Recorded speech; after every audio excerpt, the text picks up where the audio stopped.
langit sana.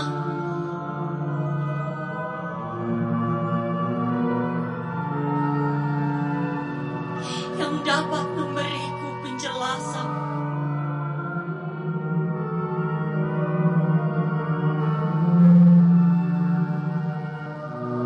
Adakah seseorang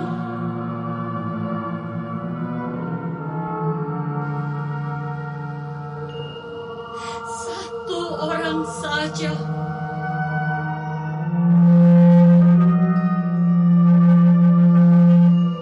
yang mau menunjukkan padaku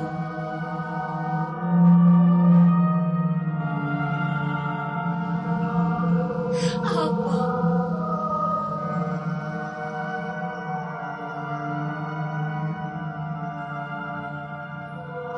kenapa Bengawan adalah tempat di mana aku dan kawan-kawan sebaya menghabiskan waktu bermain. Tempat di mana setiap sore kami berenang di air jernih yang mengalir tenang. Kami berlarian menuju tepi Bengawan, berteriak-teriak riang. Tapi beberapa puluh meter mendekati Bengawan, kaki-kaki kami mendadak tak bertenaga. Kami terperangah, kami ketakutan luar biasa.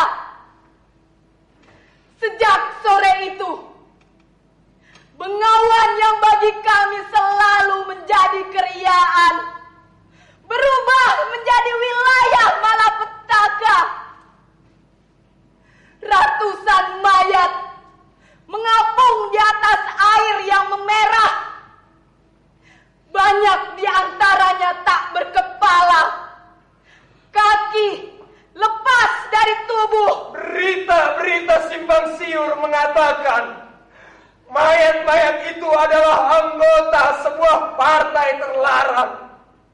Mereka jahat dan tidak berperi kemanusiaan. Mereka adalah anggota sebuah partai terlarang. Mereka jahat dan tidak berperi kemanusiaan. peniadaan martabat kemanusiaan? Bangkai yang kalian kira dapat kalian musnahkan dan hilang, bau busuknya yang kalian kira dapat kalian lenyapkan dari penciuman sejarah.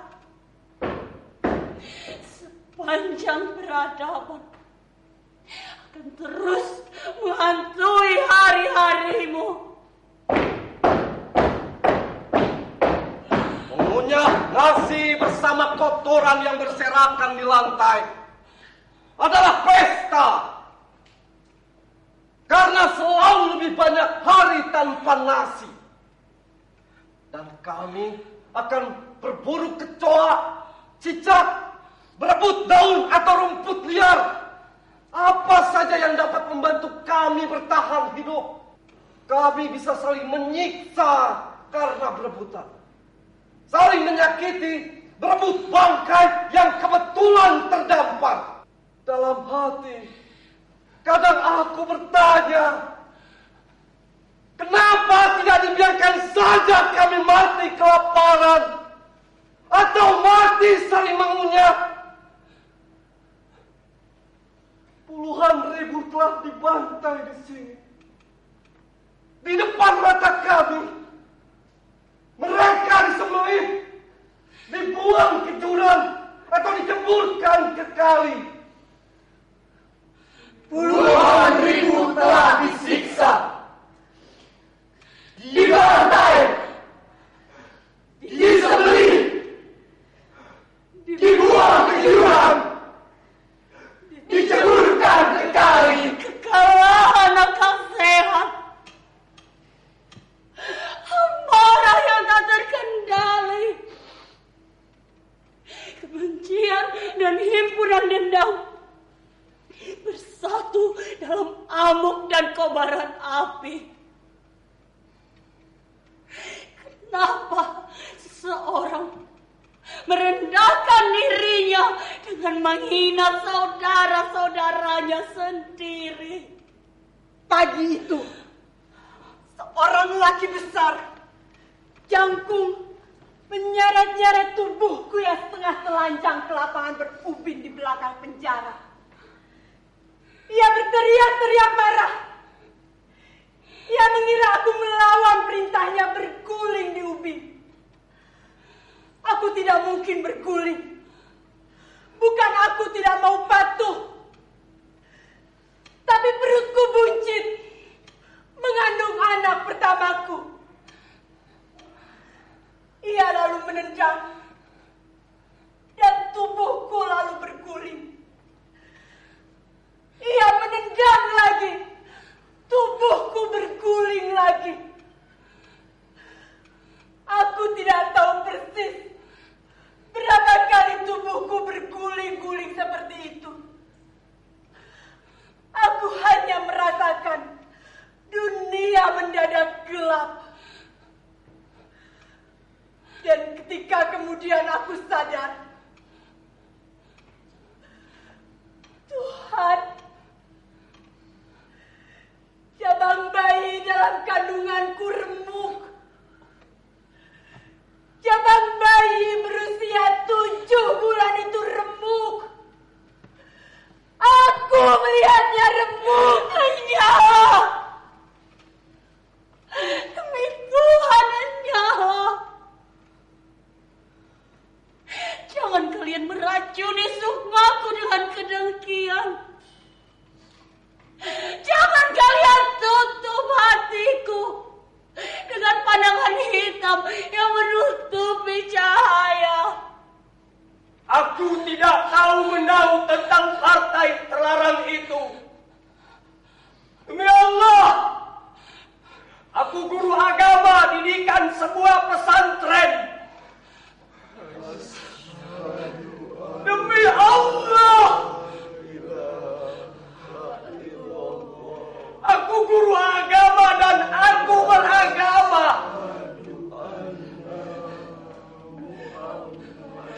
Tapi semakin keras aku menjelaskan siapa diriku, berteriak-teriak menyebut 2 kalimat syahadat yang sepanjang hidupku melekat dalam ingatan. Mereka justru semakin puas menyiksaku. Aku diseret-seret ke kuburan dan disiksa di sana. Dengan mata memar dan berdarah, aku menyaksikan puluhan laki-laki dan 3 di antaranya perempuan disiksa. Dengan tubuh seluruhnya telanjang bulat.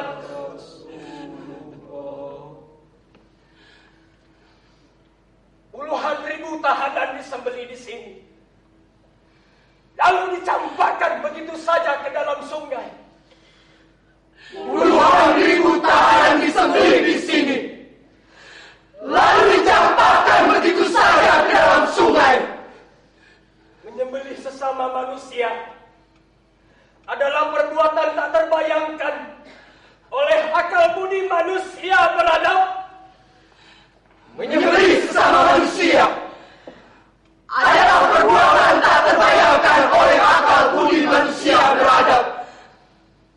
Tapi menempatkan dirimu sebagai musuh partai terlarang itu, kamu akan berubah menjadi manusia yang lain. Kebencian akan bersarang di hatimu. Dan kamu akan memiliki kekuatan yang maha dahsyat untuk menyembelih sebanyak yang kamu benci. Sampai orang yang terakhir. Menyembelih sebanyak yang kamu benci. Sampai orang yang terakhir. Menyembelih sebanyak yang kamu benci. Sampai orang yang terakhir. Menyembelih sebanyak yang kamu benci. Sampai orang yang terakhir. Menyembelih sebanyak yang kamu benci. Sampai orang yang terakhir. Aku tidak punya kaitan dengan kalian. Aku tidak punya kaitan dengan permusuhan kalian. Zuraida. Aku tidak punya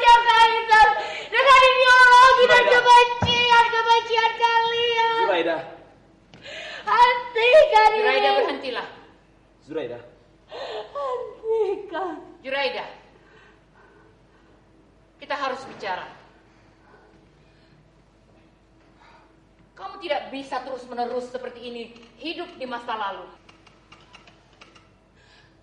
Ada 300.000 lebih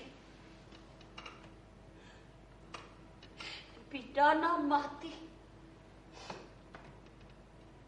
dan sudah dieksekusi. Tetapi di mana jenazah mereka? Di mana mereka dikubur? Aida, cukup.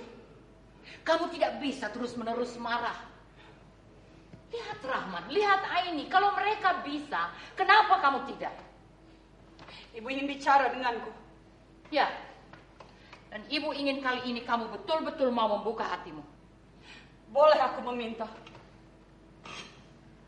Laki yang selalu berdiri di samping ibu itu meninggalkan tempat ini. Dia pamanmu, Juraida.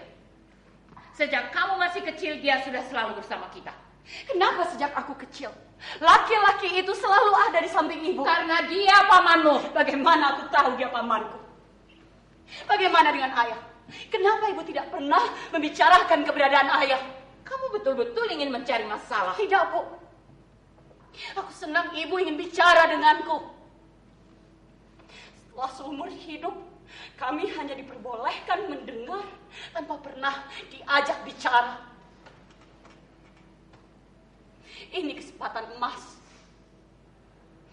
Aku hanya tidak ingin laki-laki itu, walaupun dia paman, ikut dalam pembicaraan. Juraida, nasib seseorang tidak akan berubah kalau dia sendiri tidak mengubahnya.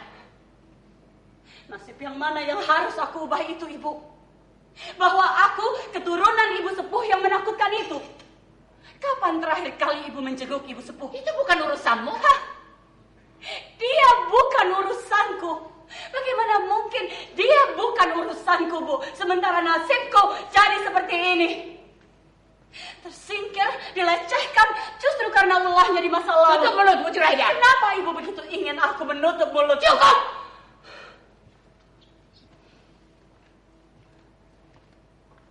Bisa ibu jelaskan, kenapa semua tahanan yang terlibat partai terlarang itu dibebaskan, sementara ibu sepuh tidak? Cukup, Aida. Cukup! Kapan terakhir kali ibu menjenguk ibu sepuh? Ini sudah cukup. Ibu tidak akan menjawab pertanyaan-pertanyaan seperti itu. Itu bukan urusanmu.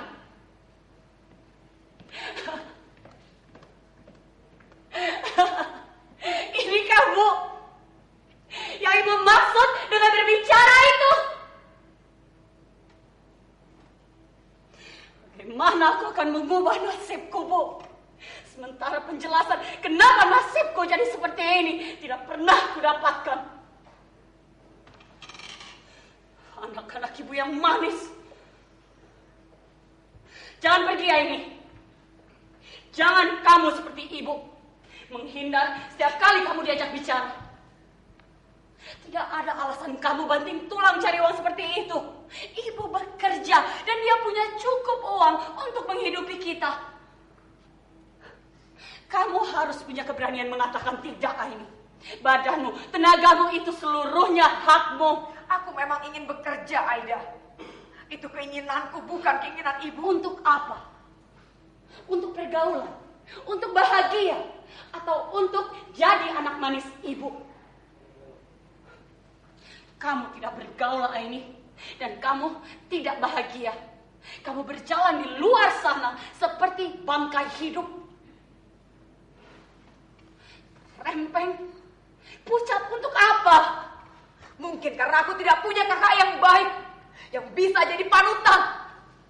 Kalau kamu begitu yakin aku menderita di luar sana, dan kamu betul-betul ingin menolongku, lakukan sesuatu yang lebih baik. Jangan kamu mengurung diri di sini, berhayal. Adakah yang lebih menyakitkan menjadi anak-anak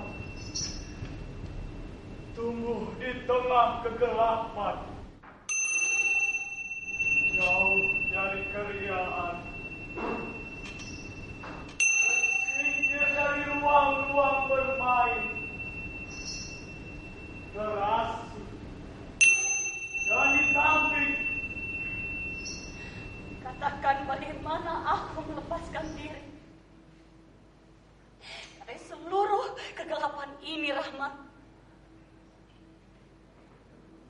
bagaimana aku akan lari darinya atau melupakannya. Sementara seluruh kehidupanku terikat dengannya. Bagaimana aku akan menyangkal aku cucu seorang tokoh yang bertanggung jawab atas pembantaian tak beradab itu? Bagaimana aku akan menyangkal darah yang mengalir di tubuhku adalah darah dingin seorang perempuan pembantai? Sementara setiap hari ibu memastikan di telingaku, aku betul cucu seorang perempuan pembantai yang menakutkan.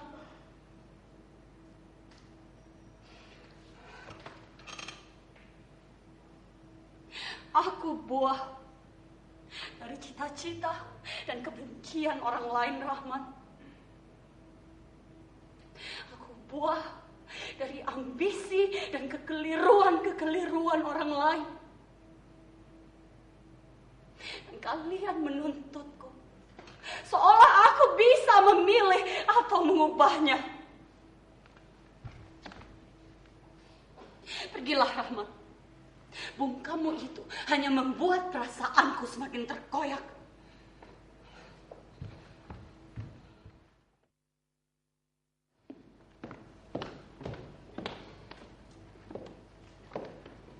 Berulang kali aku sudah mengingatkan. Jangan pernah paman memata-matai langkah-langkahku dan paman kembali melakukannya. Imam, tempat ini tempat ibadah, paman. Maafkan paman telah mengganggu ibadahmu. Kalau begitu pergilah. Dan jangan pernah paman memata-matai langkahku. Sebentar, Imam. Demi Tuhan, paman sama sekali tidak bermaksud memata-mataimu. Paman ingin bicara. Saya tidak ingin bicara dengan paman tentang apapun. Ini tentang ayahmu, Imam. Termasuk tentang ayahku. Baik. Bagaimana kalau kita bicara tentang Zuraidah? Jadi paman kemari dikawal 2 bandit busuk ini untuk mencampuri urusan pribadiku. Paman hanya ingin memberimu nasihat. Aku tidak membutuhkan nasihat dari paman. Aku pamanmu. Ya. Paman yang tidak punya apa-apa untuk kuhormati selain siasat dan kelicikan-kelicikan. Imam, pergilah paman. Sebelum aku jadi kurang ajar. Pulanglah. Pertama tentang ayahku, lalu Zuraidah, lalu sekarang paman ingin mengatur di mana aku harus tinggal. Paman hanya ingin mengingatkan kamu bahwa dengan kamu tinggal di sini, kamu hanya akan mempermalukan kedua orang tuamu. Begitu. Lalu bagaimana? Kalau aku mengatakan aku malu tinggal di rumah ayahku. Kamu tidak pantas tinggal di sini, Imam. Di mana rumah yang pantas itu, paman? Seluruh lingkungan di sini tahu kamu putra seorang pejabat yang cukup disegani. Imam,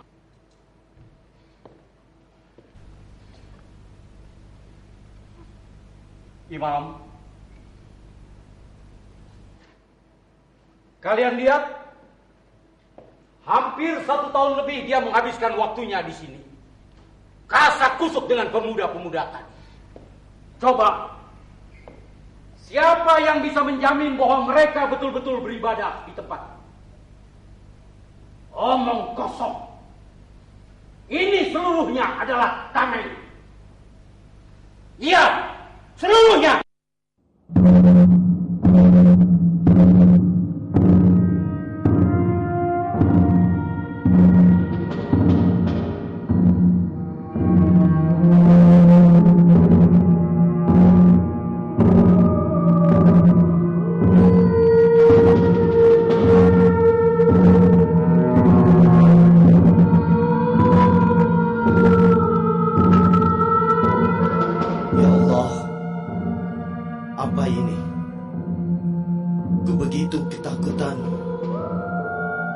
Merasa semuanya begitu gelap. Aku merasa menjadi bagian dari sebuah kutukan besar dan aku terperangkap di sana. Kau Engkau yang memilih anak manusia sebagai bukti kesempurnaan-Mu, ya Allah.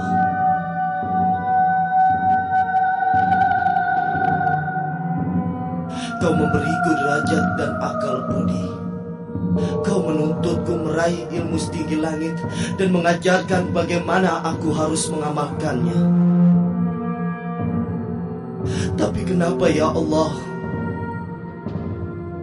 Kau biarkan aku terperangkap dalam pembodohan?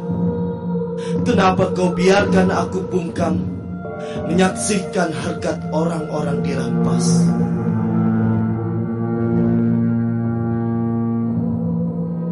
Jawab aku, ya Allah.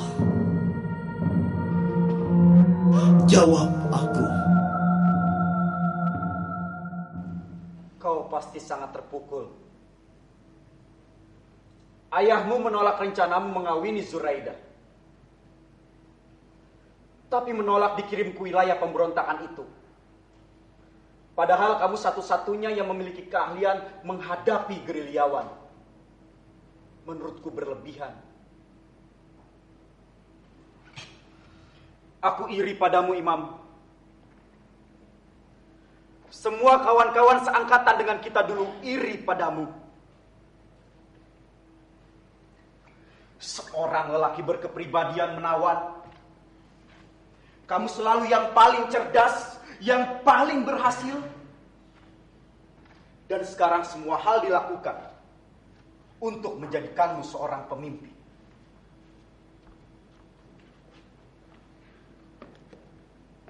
Termasuk menyingkirkan Zuraida.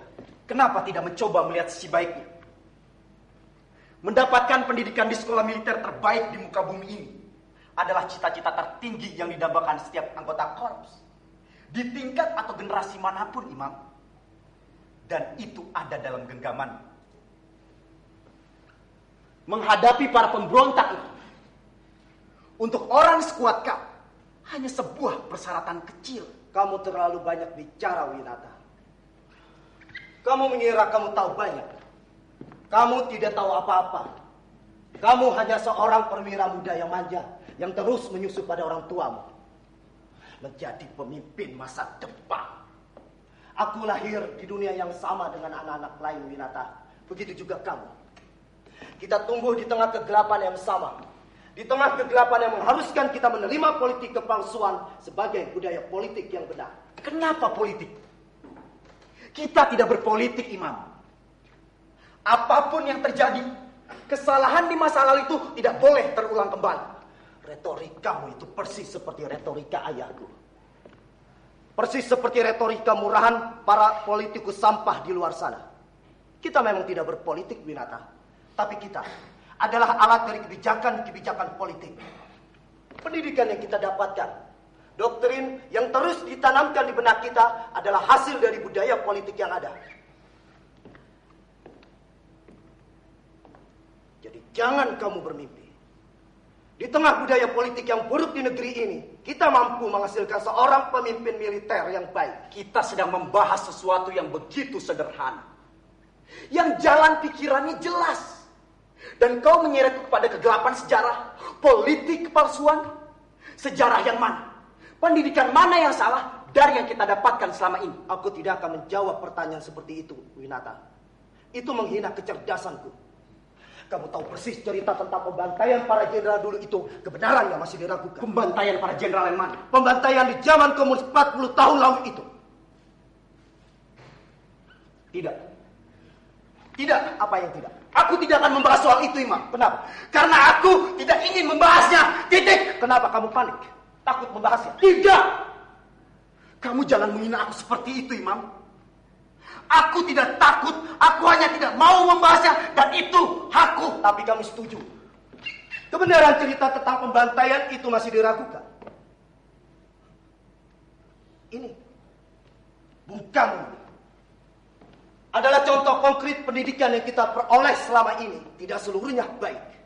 Kita dididik menerima catatan sejarah sebagai harga mati. Kita dilarang meragukannya. Padahal buku-buku yang mempertanyakan kebenaran sejarah itu terus lahir dan berserakan di mana-mana. Bagaimana kalau para pengamat dan buku-buku itu salah? Untuk sejarah seperti tragedi yang lalu itu, yang diprediksi sebagai kejahatan kemanusiaan terburuk setelah Nazi, pemerintah seharusnya berteriak menggugatnya. Dan itu tidak pernah terjadi. Buku-buku itu ratusan, Winata. Dan kalau apa yang tertulis dalam buku-buku itu ternyata benar, demi Tuhan, bangsa ini akan menjadi bangsa yang terkutuk. Siapapun bisa melakukan kesalahan, Winata. Siapapun. Termasuk para pendahulu kita. Jadi kau betul-betul akan melawan. Ya. Aku akan berkeras menuntut hakku. Menolak apa yang tidak bisa diterima akal sehatku. Kalau itu kamu anggap sebagai melawan, ya. Aku akan melawan. Kamu sakit. Apa yang lebih berharga bagi seorang seperti kita, Imam? Selain kesempatan berbakti pada negara, melindungi keutuhan bangsa sampai titik darah penghabisan. Itu tugas kita. Untuk itu kita dididik, dilatih, ditempa. Apa yang salah dengan semua itu? Tidak ada yang salah. Aku hanya tidak bisa menelan begitu saja perintah yang tidak bisa diterima akal sehatku. Lalu apa dari gagasan lumpuhkan para pemberontak itu yang bertentangan dengan akal sehat? Bukan gagasannya, tapi caranya. Ketulusan. Ketulusan seperti apa? Seperti ketulusan yang membawamu kemari. Patuh pada perintah atasan. Atasan yang mana yang memerintahmu menemuiku di sini, Winata, untuk mencampuri urusan pribadi? Tidak ada yang memerintahku, Imam. Sebagai sahabat, aku benar tulus ingin memberimu dukungan. Sahabatku, aku tidak pernah merasa bersahabat denganmu. Dalam segala hal kita berbeda. Kita tumbuh bersama, Imam. Kita dididik bersama. Tapi itu tidak otomatis membuatmu menjadi sahabatku. Kamu anak yang mempertuhankan kepatuhan, melihat semua hal dari kacamata kepatuhan, sementara aku tidak. Ini bahayanya selalu bersandar pada pikiran-pikiran idealis. Tanpa sadar, kamu memberikan pembenaran pada hal-hal yang tidak seharusnya kita benarkan. Apa yang tidak seharusnya kita benarkan itu? Bahwa kebenaran harus selalu di tangan kita. Itu masalah utama kita, Winata. Kita dididik merasa diri sebagai pemegang kebenaran. Pernah kamu baca buku-buku lain di luar buku-buku yang diperintahkan kamu baca? Pernah kamu berada di sekitar rakyat, duduk sejajar dengan mereka, membuka hatimu, mendengar bagaimana rakyat melihatmu? Untuk apa? Aku tahu aku bagian dari rakyat. Dan apapun yang kulakukan demi rakyat. Lihat, betapa buruknya kepatuhan itu menggerogoti kepribadianmu. Kita sama-sama mendengar bagaimana rakyat menghujat kita, Winata. Kita diejek, ditertawakan. Aku harus pergi, Imam. Seorang cerdas kamu tahu betul rakyat pada dasarnya menghormati kita. Aku tidak tahu tentang itu, Winata. Tidak ada di antara kita yang tahu pasti apakah diam dari jutaan rakyat lainnya itu adalah diam yang memihak pada sikap dan perilaku kita. Pergilah, Winata. Iya. Aku memang akan pergi. Aku hanya ingin mengingatkanmu. Apapun keputusanmu nanti, jangan mengorbankan nama baik ayahmu, Imam. Ia tidak sekedar ayahmu. Ia tokoh besar. Ia legenda yang seharusnya kau hormati di atas kepalamu.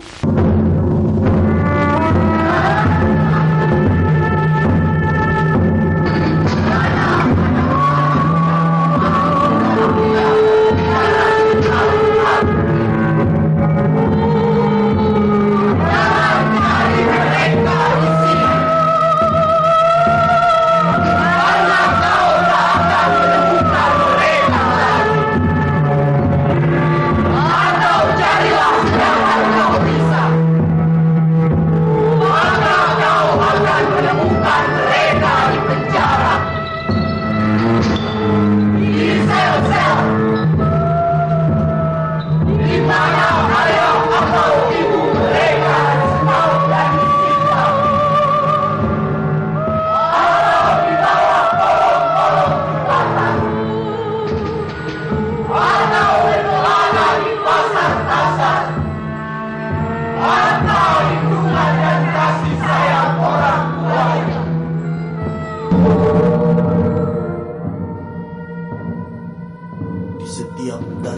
nafasku. Aku berikrar, tiada Tuhan selain Allah. Dan aku di sini dengan sadar telah mengingkarinya. Aku menyaksikan harkat orang-orang dirampas. Aku menyaksikan popor senapan mengamuk, merenggut nyawa dan harga diri. Aku menyaksikan kampung-kampung dibakar. Ibu-ibu menangis. Anak-anak kucar-kacir kebingungan. Dan aku di sini bersembunyi dengan mulut terkatup sambil memalingkan muka.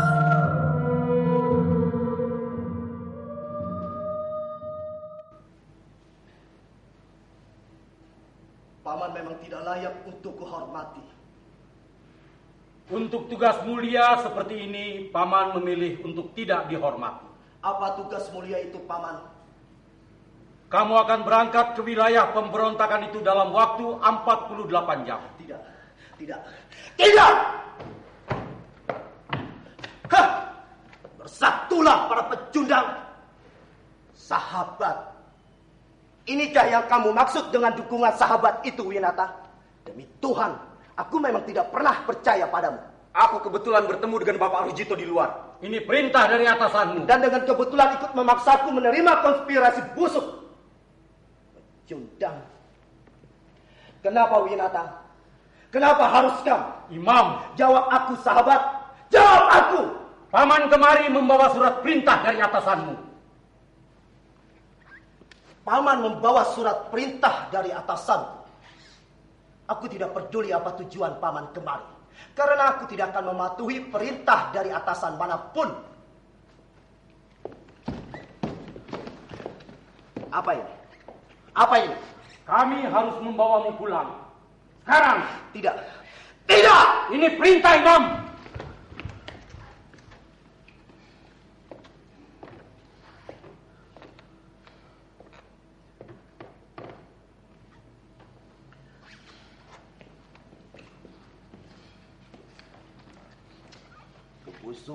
Kebusukan kalian. Ini seluruhnya rekayasa, iya kan? Dan sama sekali tidak ada hubungannya dengan pemberontakan itu, iya kan?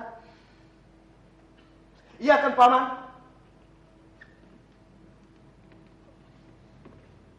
Ahli gerilya. Lelaki berkepribadian menawan. Kamu terus-menerus melecehkan kecerdasanku, Winata. Kamu pikir aku tidak tahu apa tujuan semua ini? Ini operasi pemusnahan akal sehat. Memusnahkan siapa saja yang menggunakan akal sehatnya.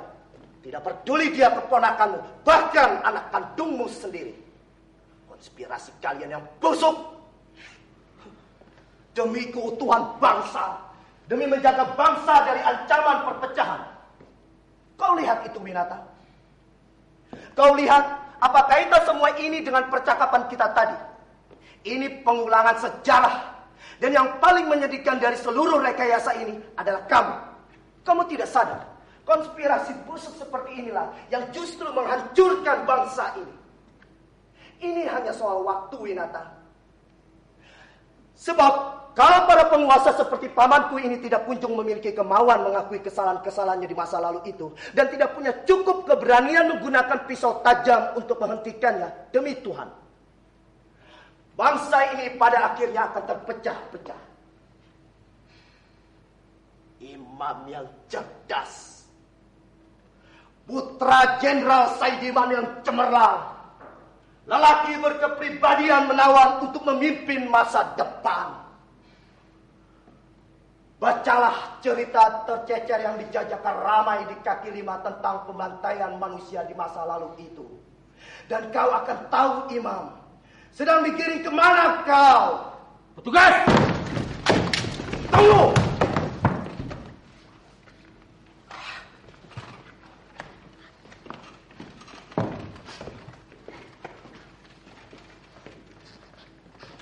Aku akan berangkat ke wilayah pemberontakan itu dengan beberapa persyaratan. Namun aku ingin memintamu, Winata, memerintahkan badut-badut itu berlari sekencang-kencangnya hingga jarak 1 kilometer dari tempat ini. Sekarang. Pasukan! Siap! Kalian dengar semuanya tadi? Siap! 1 kilometer! Siap! 1 kilometer! Laksanakan! Siap! Laksanakan!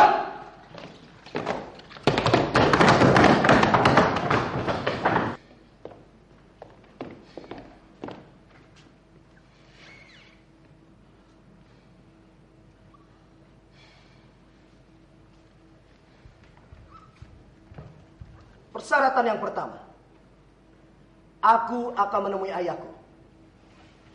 Dan paman dengan keahlian yang dimilikinya kali ini akan memastikan ayahku akan menjawab pertanyaan terakhir putranya. Persyaratan yang lain, aku akan menemui Zuraida. Kenapa, Winata? Kenapa kamu terperang? Bukankah tipu daya ini seluruhnya adalah tentang Zuraida? Berikan padaku surat perintah itu, paman. Kita harus berangkat sekarang, Imam. Berikan padaku surat perintah itu, paman.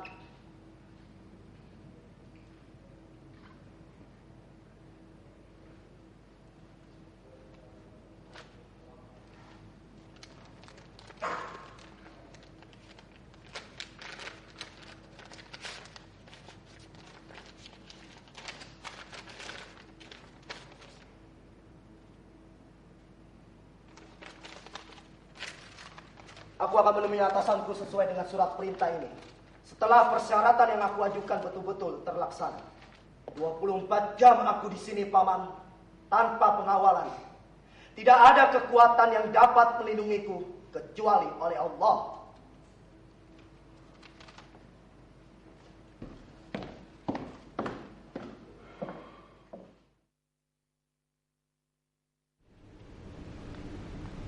Biadaban yang telanjang.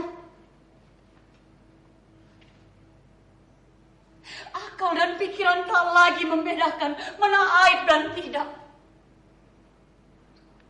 Tidak ada kengerian. Tidak ada rasa bersalah. Kalau isi dokumen ini ternyata benar, aku tidak tahu bagaimana aku dapat memaafkan ibu.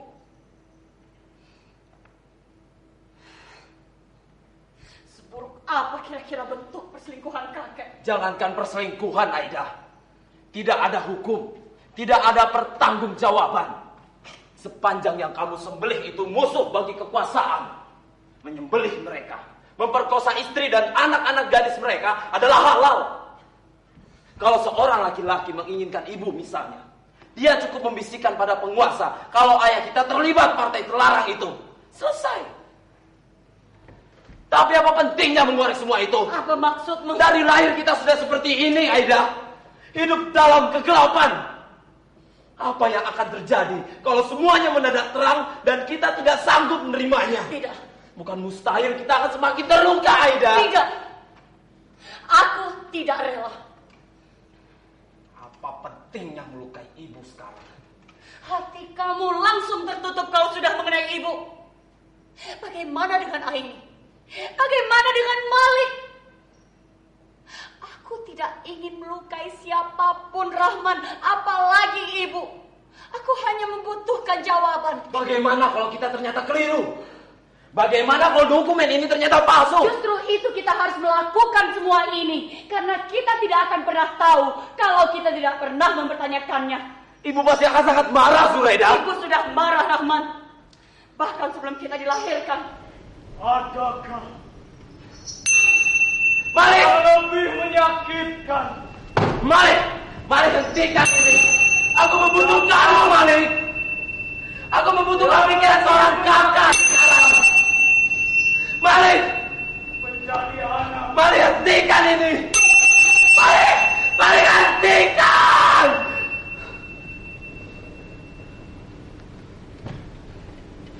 Aku tidak pernah percaya dia betul-betul kehilangan ingatan. Dia memang tidak kehilangan ingatan, Rahman.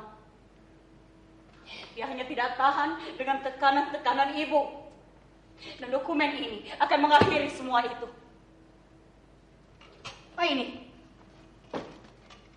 Sepanjang hidupku, setiap detik waktu yang kulalui, aku tidak pernah sanggup mengangkat mukaku. Setiap kali ada seseorang menoleh, seperti pengidap penyakit kusta, aku berpaling menyembunyikan muka. Ini, kemanapun aku pergi, dimanapun aku berada, mulutku terkunci rapat. Karena aku begitu takut. Dari ucapanku, seseorang akan tahu aku datang dari keluarga bermasalah. Aku berjalan ke sana kemari memenuhi tuntutan-tuntutan ibu, sambil terus-menerus memikul rasa malu. Dan kalian membiarkanku menanggungnya sendirian. Aini, lepaskan aku. Dengar Aini, mundur kamu perempuan pintar. Kita barangkali sama menderitanya, Aida. Tapi kamu selalu punya kalimat yang bagus-bagus untuk berkelit, lari dari tuntutan-tuntutan ibu. Aku tidak tahu apakah kamu pernah betul-betul memikirkan nasibku. Aini, maafkan aku. Lepaskan aku. Dengar, Aini. Tidak, lepaskan aku.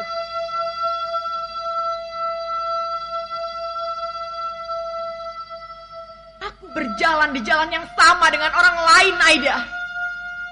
Aku berada di pasar, di lapangan, di taman. Aku berada di mana semua orang ada. Tapi karena aku turunan gerombolan pembantai manusia,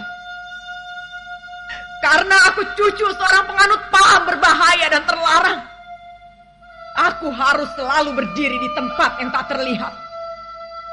Aku tidak boleh terlihat. Puluhan tahun ibu memenjarakanku untuk alasan yang aku tidak mengerti. Dia selalu punya alasan menyalahkanku. Dia selalu punya banyak hal membuatku beralasan untuk terus dimaki. Dan kamu mendengar semua itu, Aida.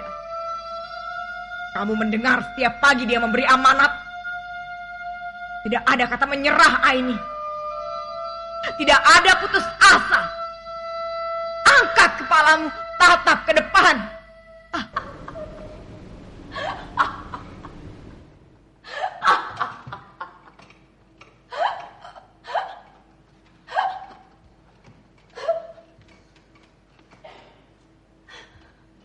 Dan kamu tidak berbuat apa-apa. Kamu justru mempertanyakan kesehatanku. Mengejek wajahku pucat seperti bangkai berjalan. Bagaimana aku akan sehat kalau setiap pagi sarapanku tidak lain caci maki? Aini, maafkan aku. Segala cara ia lakukan membuat kita percaya kita keturunan pembunuh berdarah dingin. Dan kita percaya Mulai sekarang semuanya akan lain, Aini.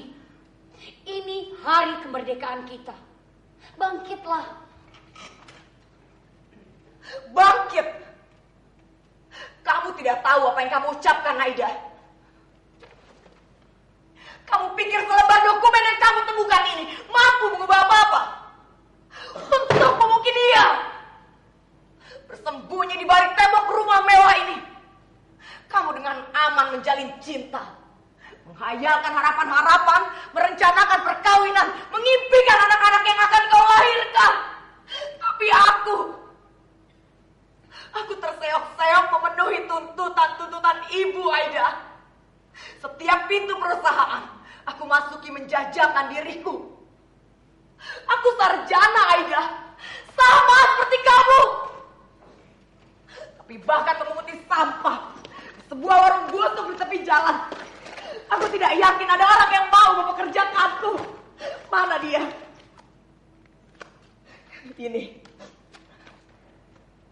Ini tanda merah di KTP-ku ini akan melempar lamaranku langsung ke keranjang sampah.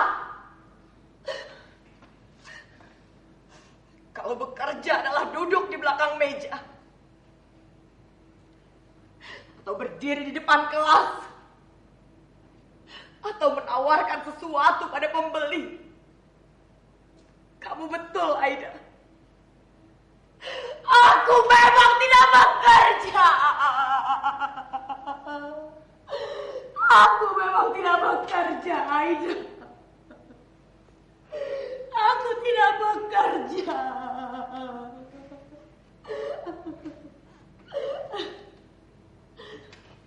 Dan sesuatu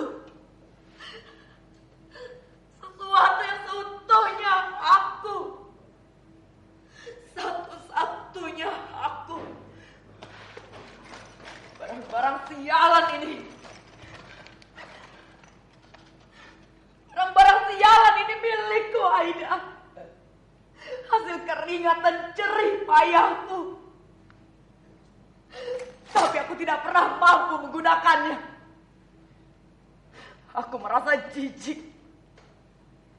Aku merasa kotor. Aku merasa dicemooh oleh perasaanku sendiri.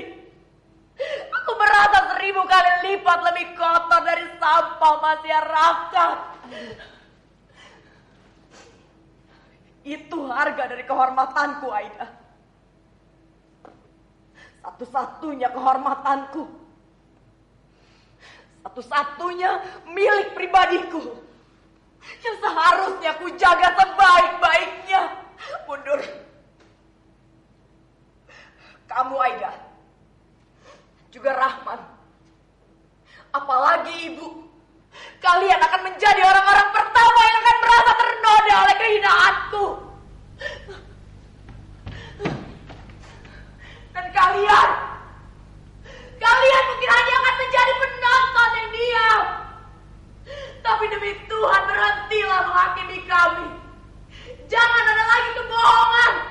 Jangan ada lagi fitnah atau rekayasa. Menangislah perempuanku cantik. Menangislah.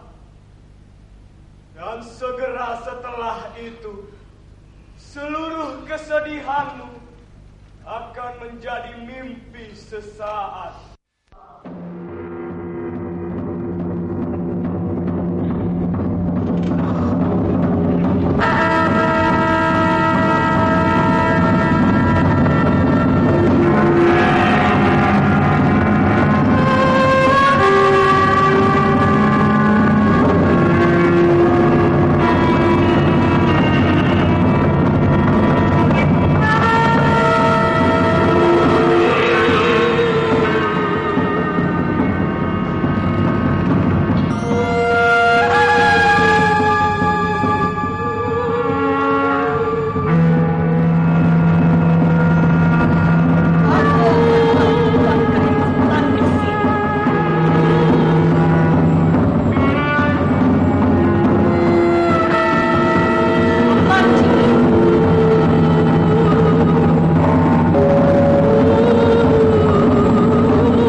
Kemanusiaanku terkoyak oleh dosa-dosa lama. Aku melihat langit berduka. Aku lalu kubur dapat duka sambil terus mengikuti belakang. Juraida, Jangan tanya di mana anak-anak yang kemarin dengan riang berkejaran di sini. Jangan cari mereka di sini. Carilah siapa kau bisa, dan kau akan menemukan mereka di penjara. Sel-sel di mana ayah atau ibu mereka disekap dan disiksa, atau di kolong-kolong jembatan, atau di pasar-pasar tanpa lingkungan dan kasih sayang orang tuanya. Bisa ibu jelaskan di mana ibu waktu itu? kamu tidak bisa terus-menerus marah, Juraida. Di penjara? Di kolong jembatan? Atau di pasar? Kamu tidak bisa terus-menerus marah untuk sesuatu yang tidak mungkin kamu ubah. Ibu belum menjawab Ibu pertanyaan. tidak harus menjawab pertanyaan bodoh seperti itu. Bodoh. Ya ibu, bodoh memang. Juraida, kita harus bicara, Juraida. Juraida! Kita sedang melakukannya ibu.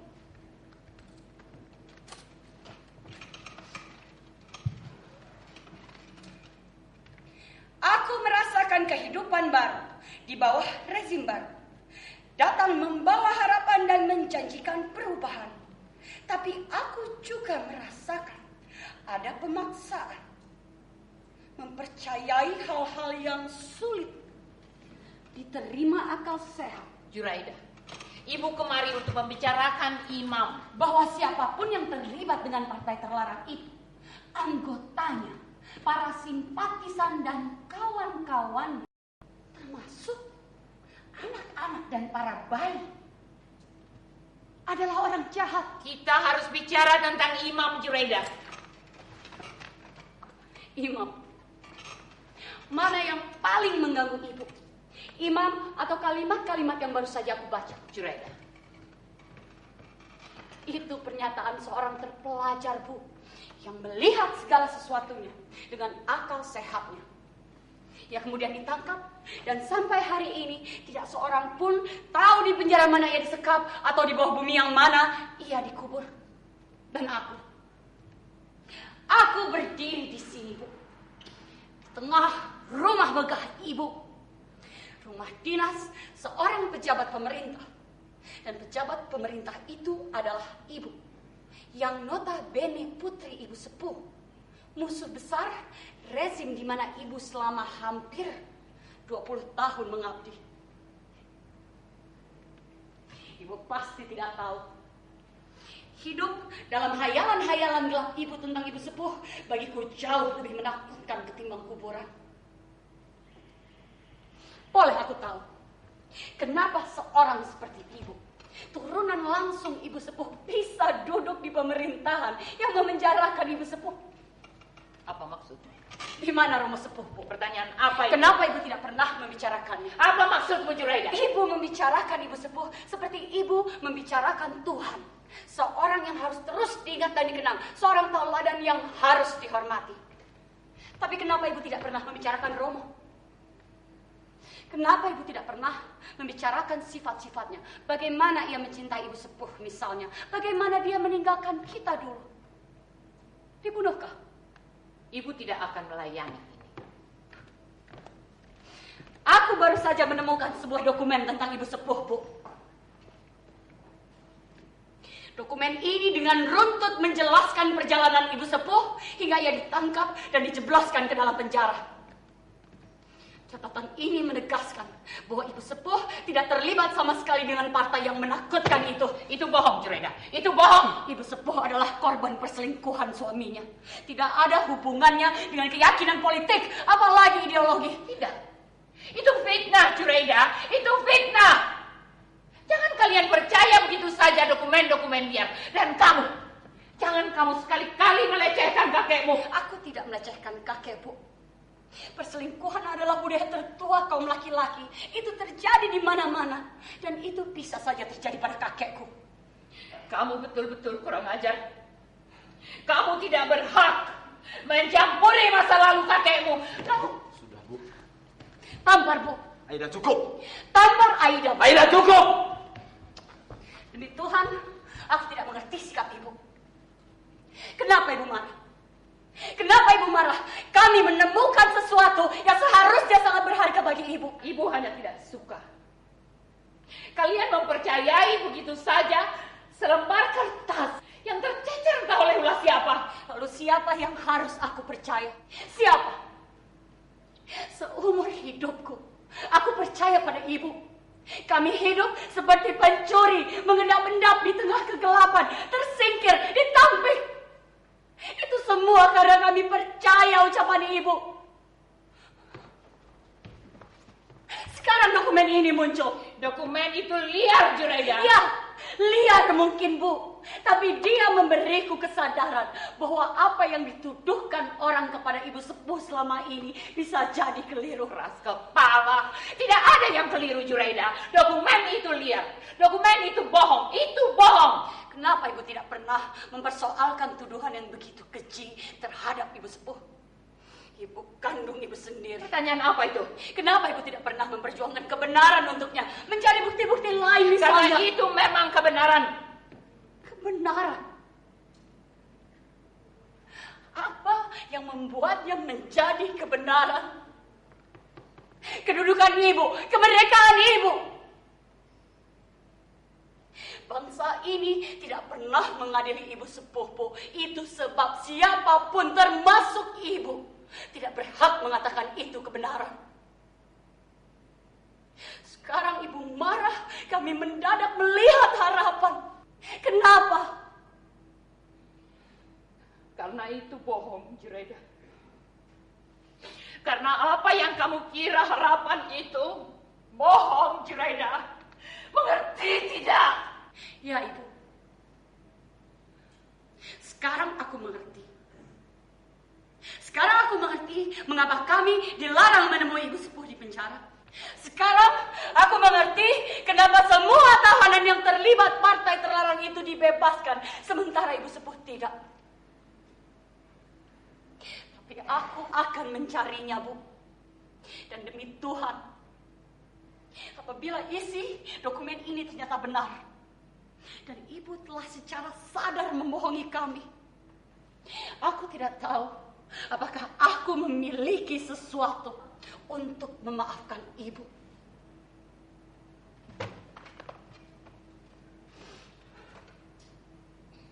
Apa yang paling didambakan seorang gadis usiaku selain rasa aman dan dipercaya? Dan itu semua terenggut dariku. Juraida, Ibu tahu apa yang terjadi pada Aini, putri Ibu yang pendiam dan penurut itu. Pernah Ibu tanyakan pada Aini, kenapa tubuhnya kurus kering seperti itu? apa maksudmu? Pernah Ibu memikirkannya? Sekedar berpikir saja. Apa maksudmu, Yang Juraida? mungkin melakukan sesuatu yang tidak layak di luar sana demi memenuhi tuntutan-tuntutan Ibu. Apa maksudmu, Juraida? Pernah Ibu tanyakan pada Aini bagaimana dan di mana ia mendapatkan uang yang setiap minggu ia persembahkan untuk Ibu. Dia menjual kehormatannya, Bu.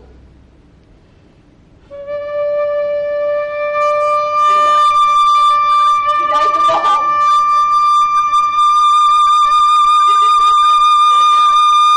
Itu fitnah.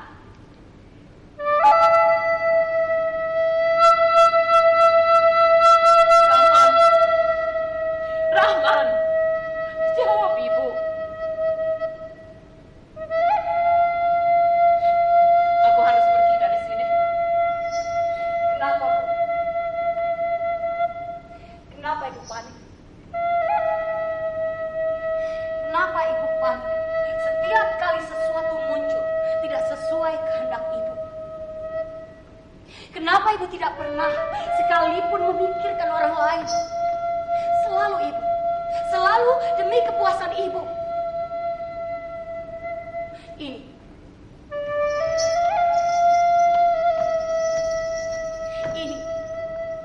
Malik, anak tertua ibu, anak kebanggaan ibu dulu. Lihat bu, jangan ibu berpaling. Ibu pasti tidak sadar perubahan Malik adalah akibat dari sikap ibu yang tidak jujur. Dan Rahman,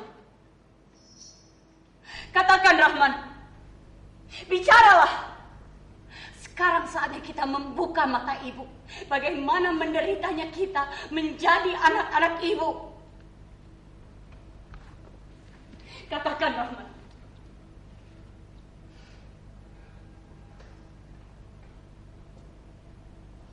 Katakan Rahman.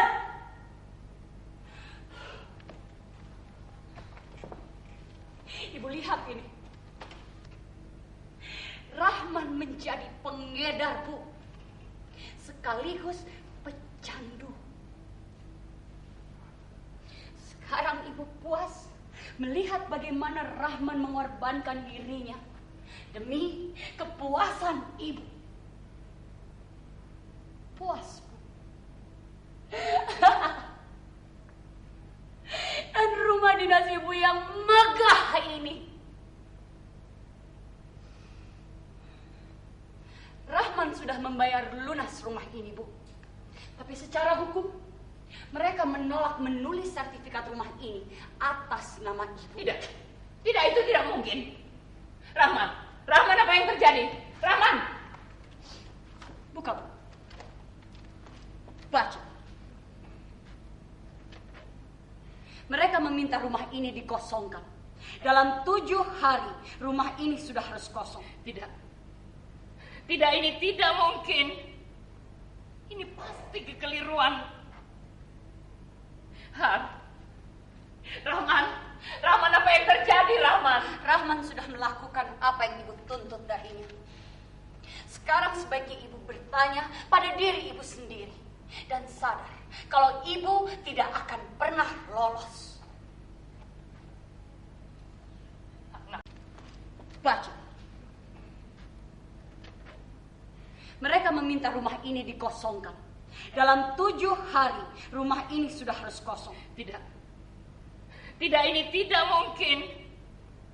Ini pasti kekeliruan.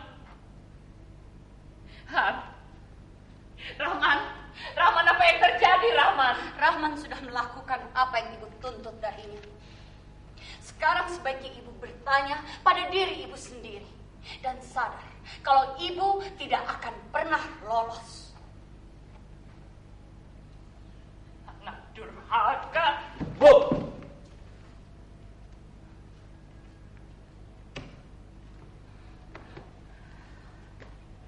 Ya ibu,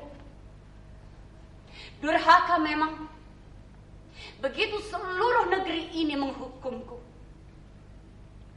Durhaka. Aku akan kawin dengan imammu. Tidak, Juraida, tidak. Kenapa ibu begitu membenci imam? Dia akan meninggalkanmu, Juraida. Dia akan melukai hatimu. Sama seperti bagaimana konspirasi ibu itu meninggalkan ibu. Juraida. Tidak. Aku dan imam tidak sedang berkonspirasi. Kami saling mencintai. Ibu suka atau tidak, aku akan kawin dengan Juraida. Tidak peduli dia akan meninggalkanku atau melukai hatiku.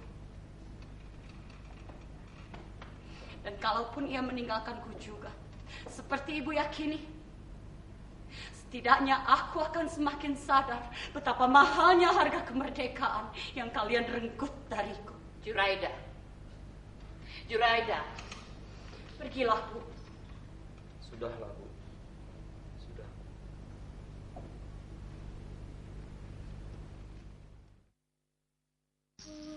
Kau akan sendirian, perempuanku cantik. Kau akan sendirian untuk waktu yang lama. Tapi berjalanlah terus hingga matamu dapat menatap mercusuar yang membimbing kapal-kapal tersesat dalam badai. Cinta tidak akan memberikan apa-apa selain kesengsaraan sia-sia perempuanku cantik. Dan kau akan menangis karenanya. Tapi seperti anak sungai yang mengalir pesat, ia akan segera berlalu.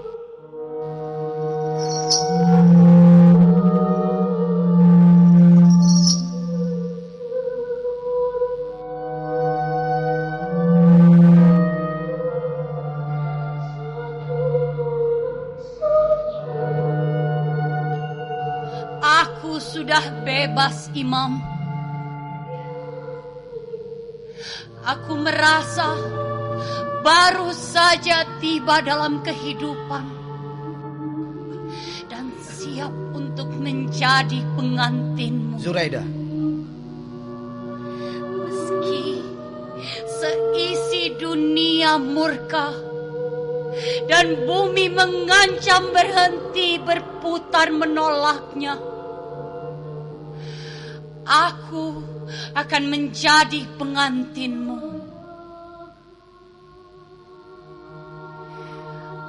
Aku melihat mendung menyelimuti langit, Imam.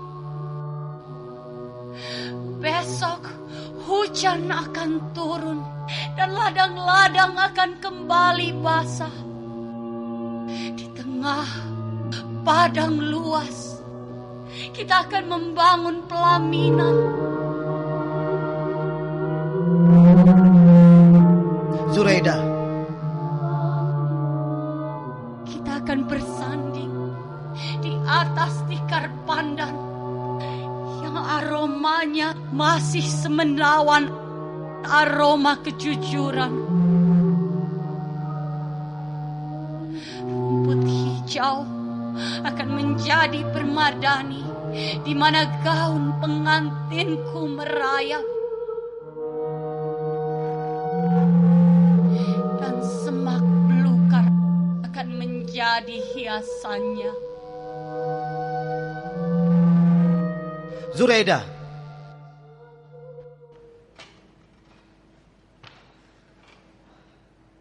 Aku harus bicara denganmu dan aku tidak punya banyak waktu. Tidak ada yang dapat mengubah nasibku, Imam. Aku sadar betul putus hubungan dengan orang yang bukan dari golonganku pada akhirnya hanya soal waktu. Zuraida. Tidak ada hubungannya dengan kesetiaan. Tidak ada hubungannya dengan toleransi atau kemauan menegakkan kebenaran. Zuraida, dengarkan aku. Tatap aku. Kau akan meninggalkanku, Imam. Tidak, Zuraida. Kau suka atau tidak, kau akan meninggalkanmu. Tidak, aku tidak akan meninggalkanmu. Winata menemuiku di sini siang tadi. Dia bicara panjang lebar tentang situasimu. Lancang. Ini rumah orang tuaku, Imam. Dia boleh datang kemari. Tapi tidak untuk mencampuri urusan pribadiku, Aida. Dia tidak mencampuri urusan pribadimu. Dia hanya bicara lebih pada pentingnya mempersiapkan pemimpin yang baik bagi bangsa ini. Zuraida, jangan pernah percaya pada siapapun yang berbicara tentang diriku. Siapapun, termasuk ayah kandungku. Aku tidak keberatan kamu meninggalkanku, Imam. Aku hanya meminta, jangan kamu meninggalkanku karena kamu mulai meragukan apa yang selama ini dengan keras kau sangkap. Cukup, Aida.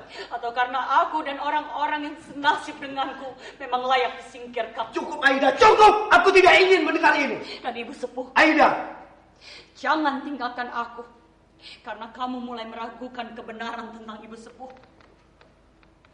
Karena itu akan menghancurkan seluruh harapan hidupku. Tidak, Zuraida. Aku tidak akan meninggalkanmu. Tatap aku.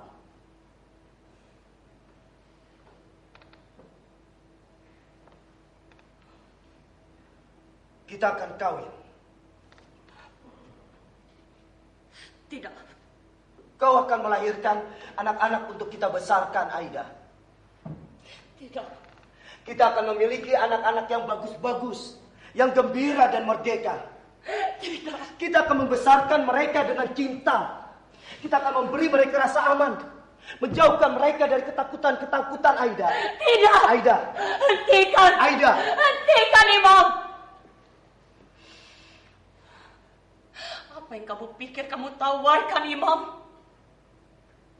Melahirkan anak-anak untuk kemudian kalian sakiti. Terlempar di jalan-jalan di tengah kegelapan.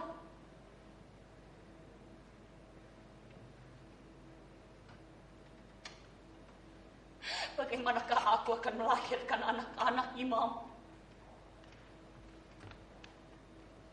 Bagaimanakah aku akan membesarkannya?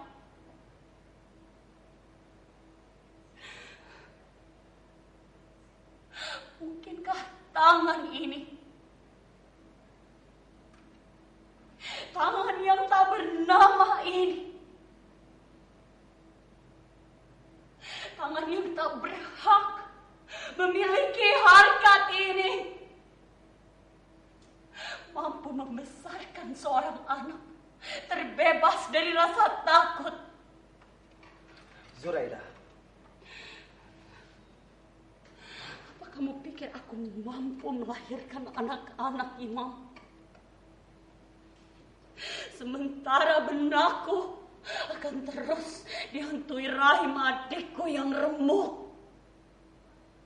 Dan itu semua karena kekejian kalian menghakimi kami.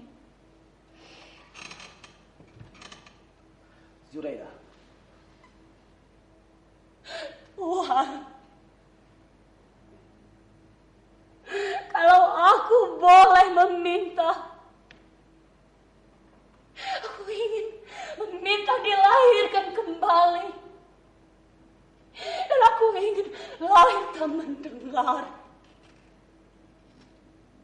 Aku ingin tak lagi mendengar orang-orang berbicara tentang cinta, tentang harapan-harapan.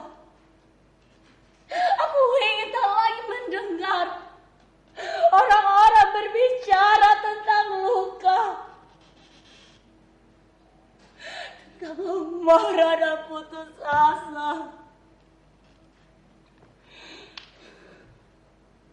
Zuraida. Zuraida. Buka, buka! Buka! Buka! Zuraida. Zuraida.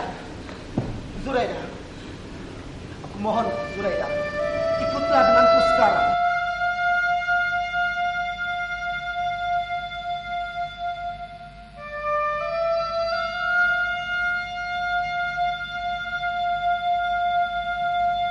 Aku mohon, Zuraida. Aku mohon. Tidak.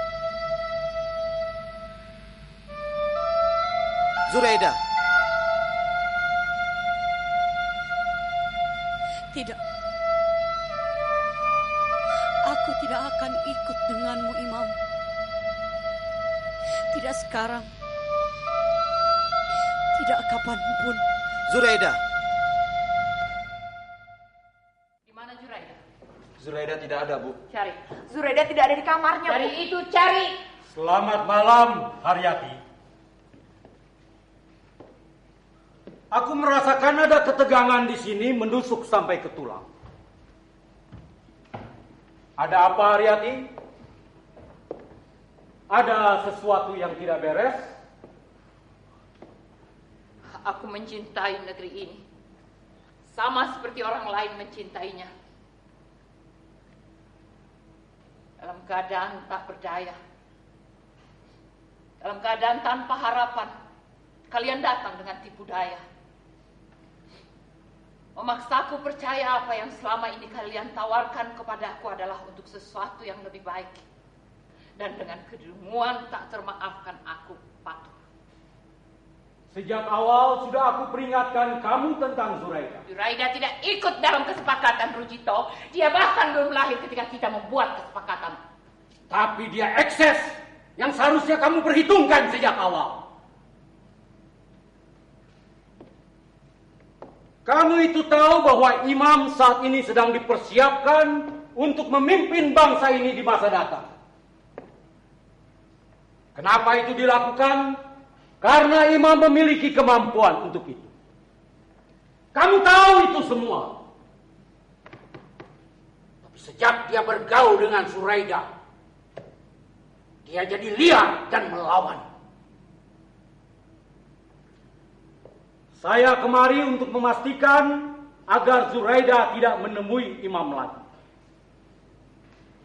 Dan kalau sampai kamu gagal menghentikan anak gadismu mengacaukan kepala imam, kamu lihat akibatnya. Anak gadismu itu akan berhadapan dengan satu kekuatan yang tidak pernah kamu bayangkan. Mengerti?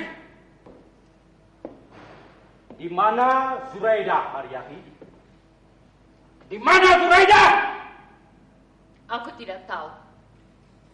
Aku tidak memiliki kemampuan mencegah takdir. Aku hanya bisa melarangnya bertemu imam. Dan itu sudah kulakukan. Sekarang siapa yang salah kalau setiap hari imam memasuki rumah ini seperti memasuki rumahnya sendiri? Tidak. Imam tidak tahu apa-apa tentang ini. Kalian pikir imam sebodoh itu? Imam bahkan sudah menyadari seluruh akal bulus kalian jauh sebelum kalian menyadarinya. Har.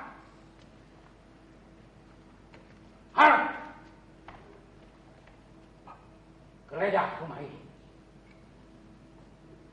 Sudah, Pak. Seluruh isi rumah sudah diperiksa. Zuraida memang tidak ada, Pak. Kamu yakin? Yakin. Ayo.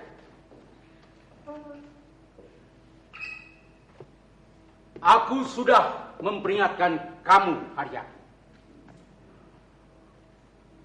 Aku sudah memperingatkan kamu.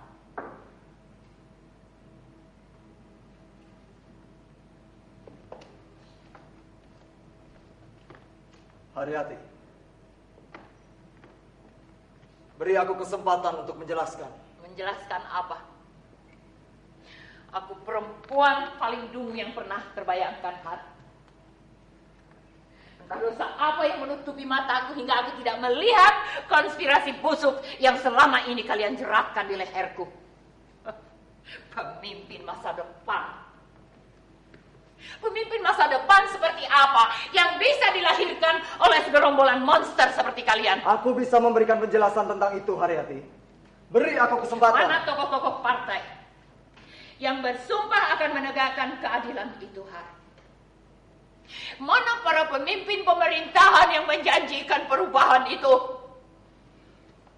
Rekonsiliasi, komisi kebenaran, mana semua janji-janji muluk itu? Jangan kamu menyalahkan aku untuk semua, Haryati. Kamu seharusnya sadar, terutama untuk sekarang ini, tidak seorang politikus pun layak kamu percaya. Kamu menyebut nama, Har. Kamu menyebut sederetan nama yang bersumpah akan menegakkan keadilan untuk kami. Politikus tidak peduli dengan keadilan atau kebenaran, Haryati. Mereka hanya peduli dengan kursi kekuasaan. Sekarang kamu bicara. Kenapa sekarang, Har? Aku melempar anak-anakku ke dalam kegelapan. Aku membiarkan mereka dihina dan dilecehkan orang. Dan memaksa mereka menerima itu sebagai takdirnya. Siang malam, kamu makan minum di rumah ini. Berpura-pura sebagai pelindung anak-anakku. Aku tidak sadar. Aku telah memelihara monster yang setiap pagi memberiku taring untuk melukai anak-anakku sendiri. Dengar, Haryati. Tidak. Mulai hari ini, jangan kamu mendekati anak-anakku. Munafik. Kasihan Aini. Peduli Aini. Dia anak gadisku, Har. Dan aku melemparnya ke jurang paling nista. Dan jangan kamu mengatakan kamu tidak ikut bertanggung jawab atas semua itu. Keluar. Haryati. Keluar. Ambil semua dariku. Ambil semua. Kami memang dilahirkan sebagai pecundang. Kami kambing hitam sebuah rekayasa sejarah. Dan kami harus terus menjadi kambing hitam. Untuk kebesaran dan kekuasaan kalian. Kalian hanya mampu melecehkan orang-orang yang lemah. Yang hanya memiliki nyali berhadapan dengan orang-orang tak berdaya. Ambil semua. Semua.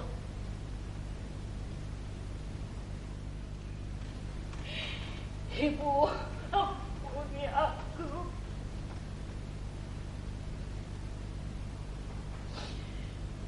Hidup di alam mimpi. Tampil sebagai ibu yang tabah, yang memilih menatap ke depan. Aku telah dengan keji mengkhianati ibu. Aku perempuan terkutuk, Bu.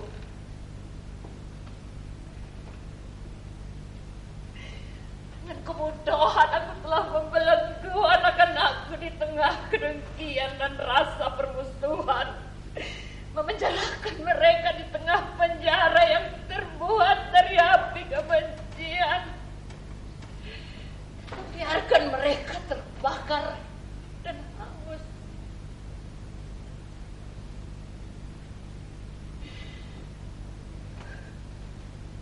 Aku ibu, sekaligus anak yang paling terkutuk yang ada di muka bumi ini. Dengan kepicikan tiada tara, aku secara sadar membunuh ibu dan anak-anakku sendiri.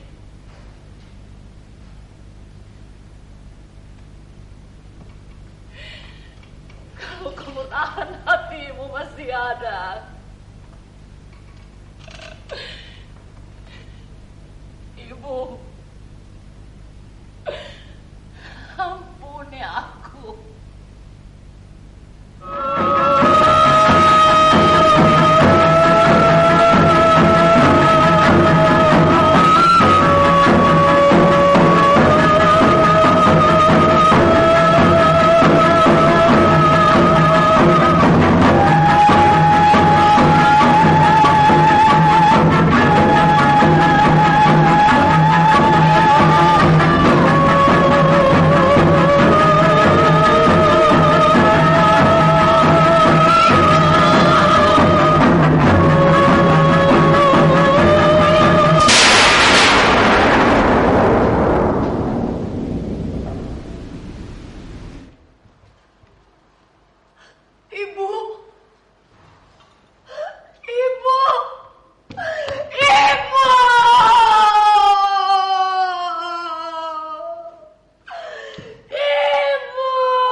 Pergi kamu! Pergi keluar dari sini! Keluar! Keluar! Aini! Keluar! Aini! Kenapa sekarang, Malik? Kenapa sekarang? Setelah 5 tahun kamu membisu, membuat rumah ini gelap tanpa jiwa. Aini, kenapa sekarang? Kamu laki-laki paling egois yang pernah ku kenal dalam hidupku, Malik. Kamu egois sekaligus pengecut. Kemana kamu selama ini ketika aku membutuhkanmu? Kemana kamu? Aku terhempas-hempas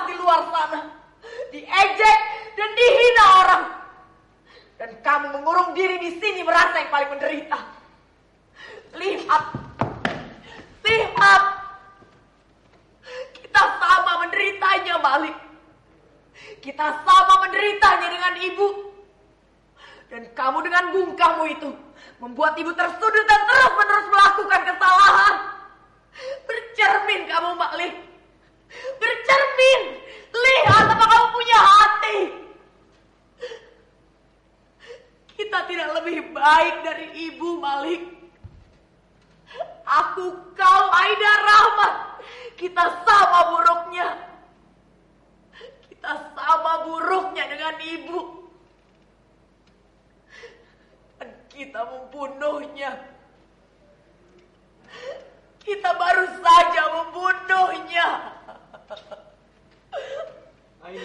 Kita membunuhnya, Malik. Kita membunuhnya.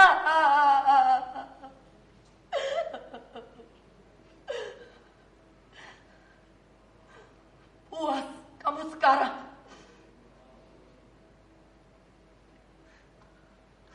Puas kalian sekarang? Puas kalian?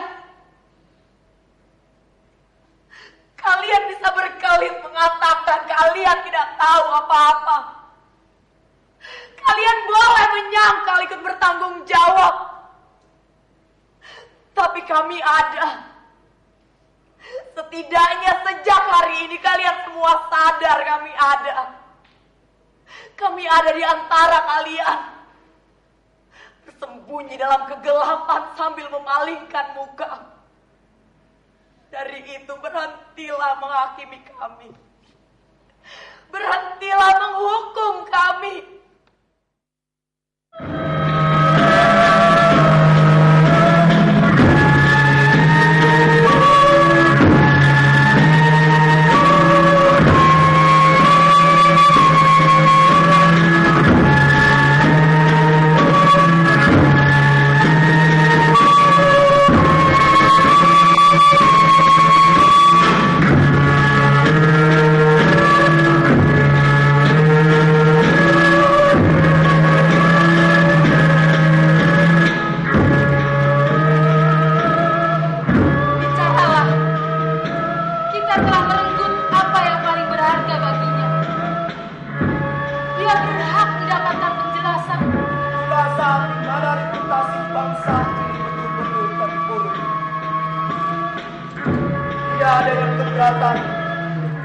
Kelompok yang berniat menumbangkan pemerintahan itu bubarkan.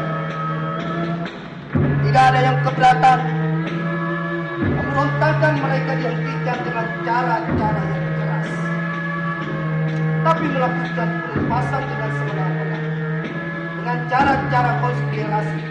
Menstigmakan perorangan atau kelompok. Memenjarakan mereka puluhan tahun tanpa pernah diadili. Itu pembunuhan secara perlahan-lahan, kejam, dan tidak berperi kemanusiaan. Aku mencium bau anyir darah. Imam. Seperti bau anyir darah kematian yang tak ikhlas. Imam. Apa kabar, Bu? Ibu tidak mencium bau anyir darah di sini. Hentikan kegilaanmu ini. Pergi ke kamarmu dan berpakaianlah yang semestinya. Pakaian yang semestinya. Ini pakaian yang terbaik yang pernah kupakai selama 5 tahun terakhir, Bu. Lapor! Kami telah menemukan seperangkat pakaian kemiliteran terbuang di tong sampah. Setelah kami selidiki dan pakaian ini ternyata milik Letnan Kolonel Imam Saidiman. Kami lalu segera membawanya kemari. Laporan selesai. Sampai hati kamu. Seluruh perangkat keperkasaan itu tidak tepat untukku, Bu. Aku membuangnya ke tong sampah karena aku berharap seseorang yang sangat membutuhkan pakaian karena kemiskinannya akan memungut dan mengenakannya dengan gembira. Kamu yang menginginkan pertemuan ini. Sekarang ayah sudah ada di sini. Hadapi ayah dengan sopan. Ya, Ibu. Tapi sayang sekali, Aku terlanjur tahu pertemuan ini pertemuan rekayasa. Kehadiran ayah di sini bukan untuk mendengar apa yang hendak kukatakan, Bu, tapi untuk memaksaku mendengar apa yang diinginkan ayahku kudengar. Hentikan kegilaanmu ini. Kegilaanku yang mengendap-endap, kegilaanku yang tak bersuara. Ibu selalu yang paling peka menangkap situasi perasaanku, sekaligus dengan sangat naif menangkap gejala di balik ambisi-ambisi besar ayah. Imam, Ibu mengajarkan padaku pentingnya mengedepankan akal sehat dalam mengambil keputusan-keputusan besar dalam hidup. Dan aku patuh. Ibu tidak tahu bagaimana di luar sana. Aku berjalan dalam bimbang, terombang-ambing antara tuntutan ibu dan tekanan-tekanan ayah. Dua tuntutan yang saling berseberangan. Sepatu Lars ini terlalu berat untukku, Bu. Dia memasung langkah-langkahku. Dia membuat perasaanku terasing. Ini memang kegilaan, Bu. Seorang perwira muda tidak mampu menanggung beban atribut-atribut kepangkatan. Tidak tergiur kekuasaan, kepahlawanan, tanda jasa. demi Tuhan, hentikan ini. Lakukanlah ini demi ibu. Tidak, Bu. Menggunakan semua ini aku akan menjadi kekuatan yang selalu menempatkan diriku di atas semua golongan. Kekuatan yang selalu menganggap diri bisa melakukan apa saja, termasuk melukai kekasihku sendiri, Zuraida. Ayah boleh melarangku mengawini Zuraida, tapi demi Tuhan, aku tidak akan membiarkan diriku menjadi bagian dari yang melukai dirinya.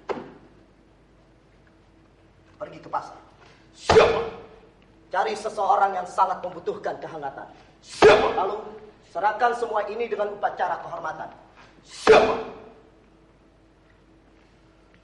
Laksanakan. Siapa? Laksanakan. Imam,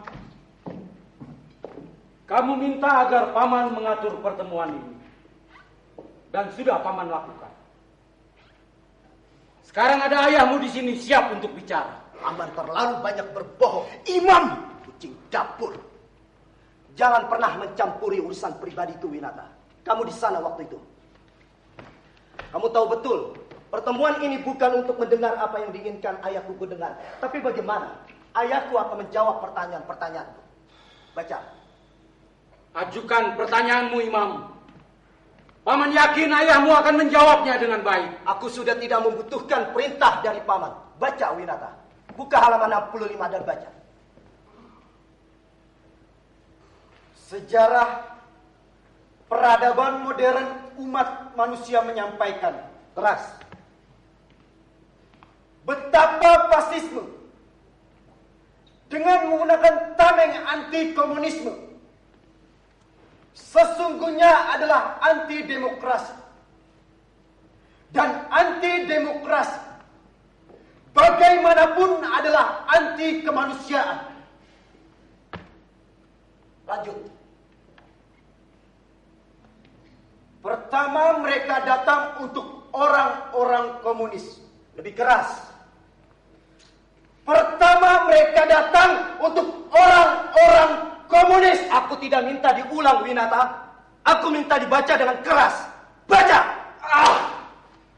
Aku tidak membutuhkan ini, Imam. Aku tidak membutuhkan ini. Kau boleh mengejekku. Kau boleh membenciku setengah mati. Aku tidak peduli. Persetan dengan setumpuk idealisme yang kau junjung tinggi di kepalamu itu. Persetan dengan keadilan dan kebenaran. Persetan dengan semuanya. Atau kalau kamu memang begitu pemberani, lakukan. Lakukanlah. Kau tidak melakukan ini untukku atau untuk idealisme. Kau melakukan ini untukmu. Untuk ayahku itu. Legenda yang selalu kau hormati di atas kepalamu itu.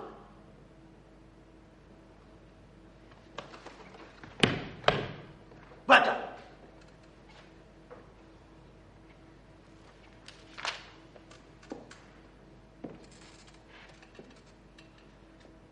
Pertama, mereka datang untuk orang-orang komunis. Saya tak mengatakan apa-apa karena saya bukan komunis. Kemudian mereka datang untuk para buruh. Saya tutup mulut karena saya bukan anggota semua serikat buruh dan aku bukan seorang buruh. Ketika mereka menangkap orang-orang Katolik, saya bungkam karena saya adalah Protestan. Tapi ketika akhirnya mereka datang untuk saya, ketika itu tak seorang pun lagi yang tinggal untuk bicara buat saya. Hentikan, Imam. Di sini ada ayah dan ibumu. Bersikaplah sopan. Dari kecil kamu dididik untuk menghargai sopan santun. Sopan santun. Dan sopankah paman mendidikku dengan kebohongan, dengan mitos dan kepalsuan? Paman hanya ingin agar kamu menjauhkan diri dari persoalan ini. Keinginan paman? Aku tidak peduli dengan keinginan paman. Kamu akan menyesal, Imam. Ini persoalan masa lalu dan sama sekali tidak ada hubungannya dengan kamu. Tidak ada hubungannya denganku. Pada saat sebuah rekayasa telanjang bulat digelar untuk menggiringku ke hadapan maut, tidak ada hubungannya denganku. Zuraida, dengan jutaan orang-orang yang senasib dengannya, tidak ada hubungannya denganku. Ibu lihat itu. Ibu lihat sekarang kegelapan apa yang sedang dipersiapkan di balik rencana besar ayah untuk menjadikanku pemimpin masa depan. Demi Tuhan, hentikan ini, Nak. Ibu mengerti kau terluka. Tidak, Bu. Jangan ibu berikan padaku wajah kemunafikan itu. Ibu tahu ini seluruhnya demi menjaga kehormatan seorang penguasa besar yang sedang duduk kokoh di kursi kekuasaannya itu. Sebagai istri seorang jenderal dan sekaligus seorang feodalis, ibu tidak memiliki falsafah lain selain patuh. Dan patuh itulah yang membuat ibu tidak menyadari sedang digiring kemana putra kesayanganmu ini. Teruskan. Imam. Teruskan, Winata.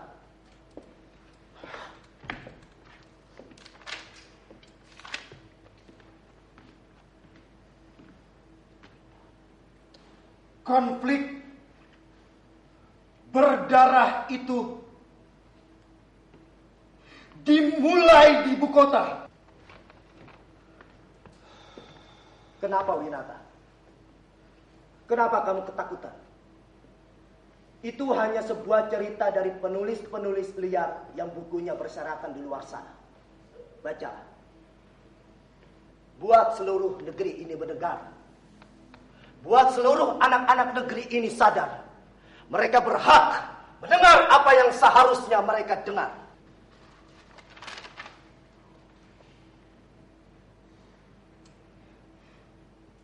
Para jenderal diculik dan dibunuh. Dan hanya beberapa saat setelah itu, darah merah mengalir mengenangi tanah di seluruh negeri.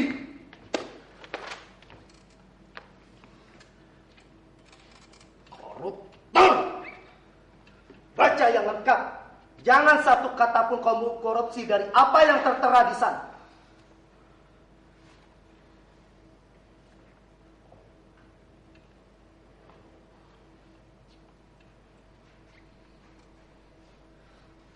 Para jenderal diculik dan dibunuh. Para penguasa saat itu sebenarnya tahu siapa sesungguhnya yang membunuh para jenderal itu. Cukup! Cukup, Winata! Para cukup! penguasa! Winata! Para penguasa! Cukup! Apa ini, Pak? Apa? Keluar kamu! Apa, Pak? Apa? Keluar!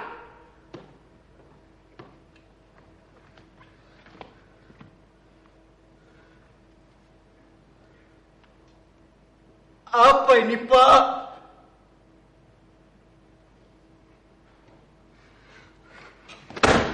Tugas!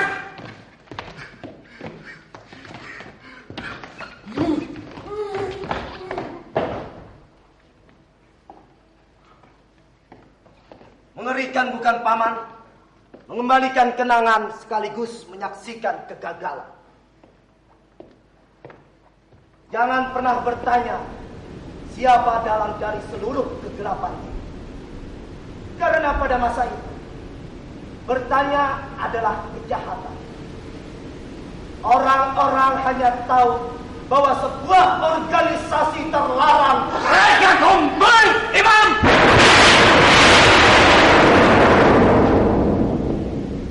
Oh. Akhirnya ayah bersuara sekarang. Ya ayah, sebuah partai komunis, sebuah partai besar yang tiba-tiba dilarang dan tuding tidak berperi kemanusiaan itu. Aku tidak tertarik dengan ideologi komunis, ayah.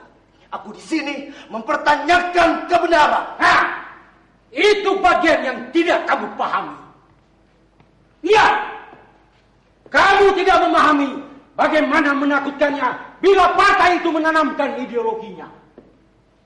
Dan kamu juga tidak akan mampu membayangkan bagaimana bangsa, negara ini hancur rata kalau partai itu dibiarkan terus berkembang.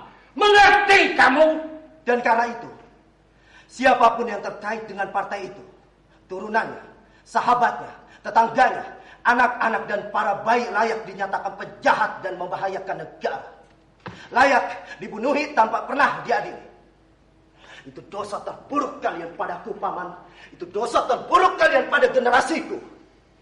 Segala cara kalian lakukan untuk membutakan mata kami dari kebenaran. Dan demi Tuhan, ku ingin sekali tahu, kekuasaan apakah yang telah memberi Paman, ayah, dan seluruh konspirasi kalian hak membantai mereka dengan kekejian seperti itu.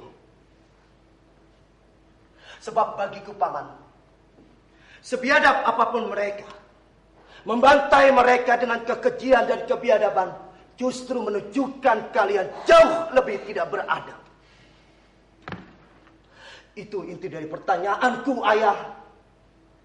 Aku ingin ayah dengan suara lantang menjelaskan padaku kenapa cintaku pada Zuraida menjadi sesuatu yang menakutkan. Aku ingin mendengar kesaksian ayah tentang tragedi berdarah itu. Tentang kebenaran yang sesungguhnya kebenaran. Itu lebih kesatria, ayah, ketimbang berpura-pura menjadikanku pemimpin masa depan. Itu kesatria yang aku mengerti, ayah, dari apa yang selama ini ayah ajarkan padaku. Imam, kemarilah.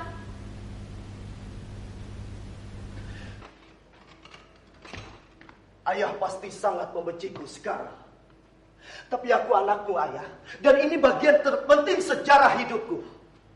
Aku ingin mendengar kesaksian ayah tentang tragedi berdarah itu. Dan demi Tuhan, jangan ada lagi kebohongan. Jangan ada lagi intrik atau rekayasa. Kenapa ayah kembali membisu? Hentikan ini, Imam. Apakah karena apa yang tertulis dalam buku ini, yang dengan amarah diteriakan rakyat di luar sana, sesungguhnya adalah kebenaran? Bahwa aku adalah putra tunggal seorang tokoh yang menjadi otak dari kudeta tak berperi kemanusiaan itu. Baik, ayah. Kembalilah membisu. Dan putra kesayanganmu ini, putra yang setengah mati ayah persiapkan untuk meneruskan sejarah kemahakuasaan ayah, akulah yang akan mengatakannya sekarang. Demi Tuhan, hentikanlah ini. Mundur, Bu. 2 tahun aku meneliti setiap kata dalam buku dan catatan yang kalian simpan rapat-rapat di bawah tanah, ayah. Aku menyimak setiap kata dari orang-orang ayah. Orang-orang yang selama ini ayah kucilkan hanya karena memiliki keberanian berseberangan dengan ayah. Dan aku kini memiliki jawabannya. Bahwa drama subuh berlumur darah yang menakutkan itu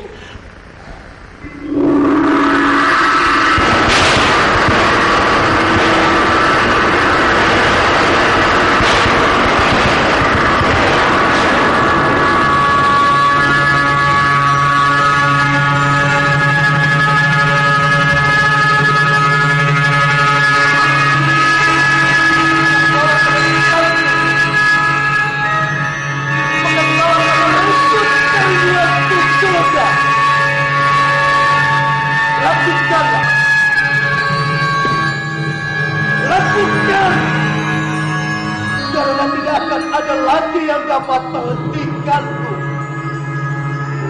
Tidak, Zuraida, termasuk kekuasaan ayahku. Apa?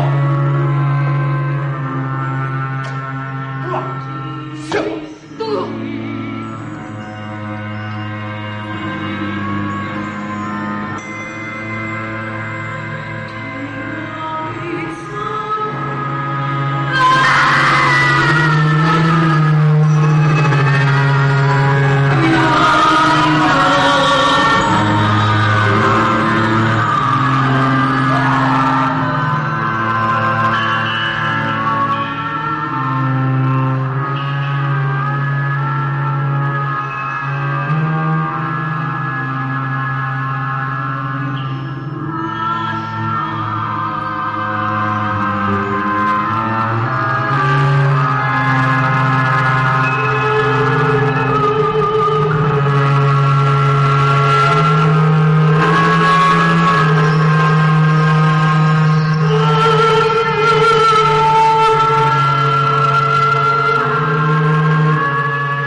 Sekarang aku mengerti.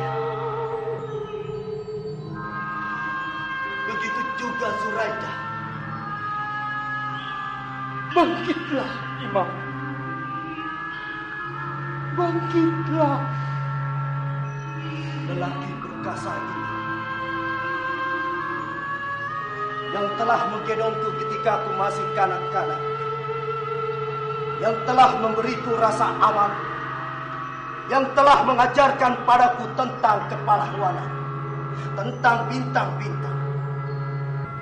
Kaukah itu? Kaukah itu? Kenapa ayah begitu membenciku?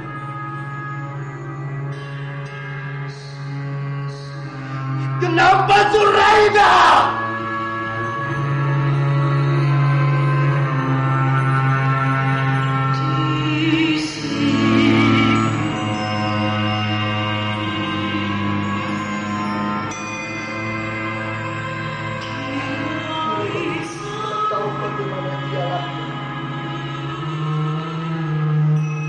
Dia tidak tahu kenapa dia lahir. Dia hanya tahu sejak dia lahir dia tumbuh sebagai anak yang terkena kutukan. Zuraida juga tidak pernah tahu pasti apakah neneknya betul biar keladi pembantaian tak beradab itu.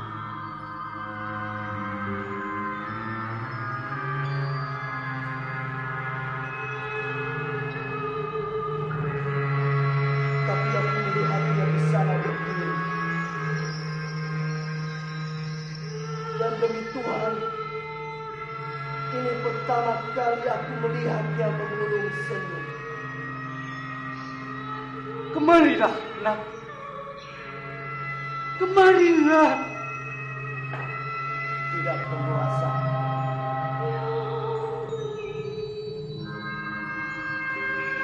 Aku tidak akan bangkit untuk.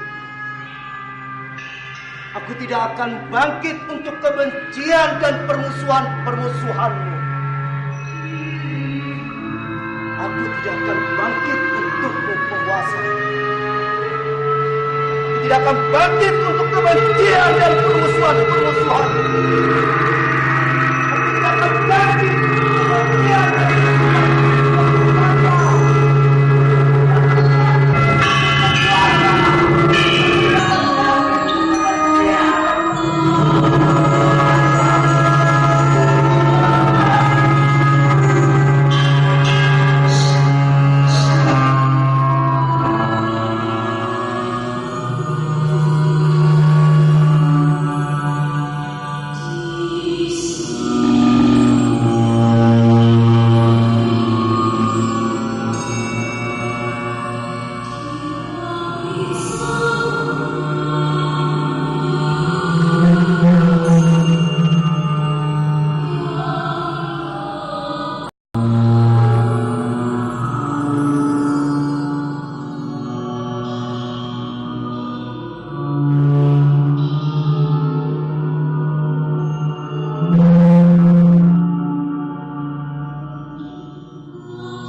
Masyarakat Indonesia.